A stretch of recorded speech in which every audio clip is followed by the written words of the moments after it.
Vote for me. Vote for me. Vote for me. Oh, don't vote for me. Hi everybody, this is Mr Duncan in England. How are you today? Are you okay? I hope so. Are you happy? I hope so. Here I am again with a new edition of Ask Mr Duncan at the end of a rather politically busy week here. As usual, I will be taking a look at a selection of questions concerning the English language and my English teaching videos. Questions sent in by you to me. So without any more waffle, spin or political shenanigans, let us have our first question for today. During Ask Mr Duncan 11, did you say on the internet or in the internet? This question comes from Manuel in Spain, who is one of my YouTube subscribers. This question relates to last week's edition of Ask Mr Duncan. After reading your email, I checked the video and I can now confirm that I did say on the internet, even though the subtitles underneath had been written as in the internet. Of course, it is on the internet. Sometimes when I'm typing out the subtitles, my fingers get carried away and too excited.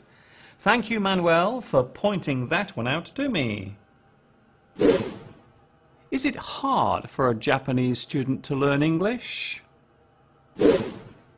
This question comes from Terao Manabu, who is following my lessons in Tokyo, Japan. From your email, Tero, I think you want to know if it is harder for someone in Japan to learn English because of the differences between the sentence structures. Well, in some cases it may be harder, mainly due to the arrangement and use of verbs and the order in which words may be placed after translation, from say Japanese to English, or vice versa.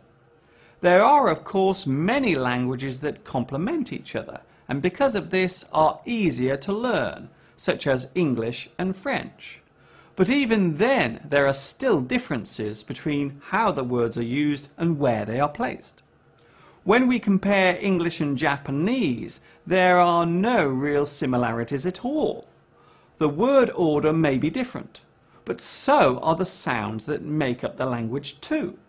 Finally, let us not forget that the characters are also different. So, I would say that the challenges facing a Japanese student learning English would be very similar to, say, a Chinese student or a Russian student. It would not be any easier or harder. What is the difference between absolute and obsolete? This question comes from Ronaldo Oles in Mexico. First of all, these words are completely different to each other and share no similar definitions at all.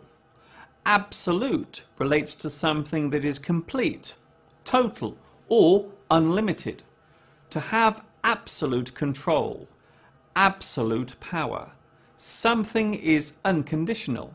It cannot be restricted. While obsolete means something that is no longer used or needed.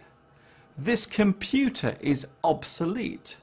It is no longer made. Something is old-fashioned and outdated. It has been replaced by something new or something better. Before I sign off today, I would like to send a special hello to Suresh Kumar, watching in India, who asks if my lessons are available on DVD.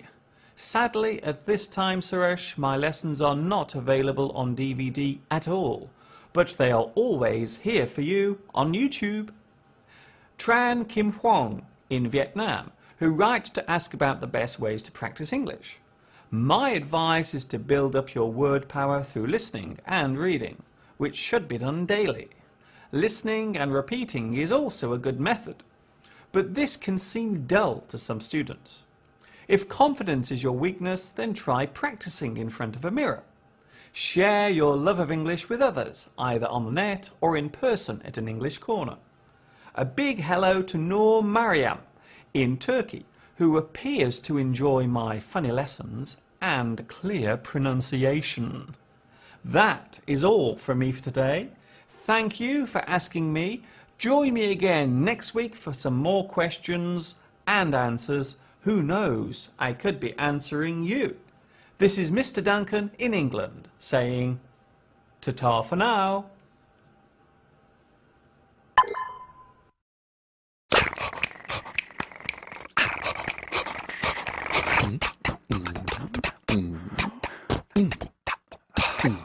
Mm.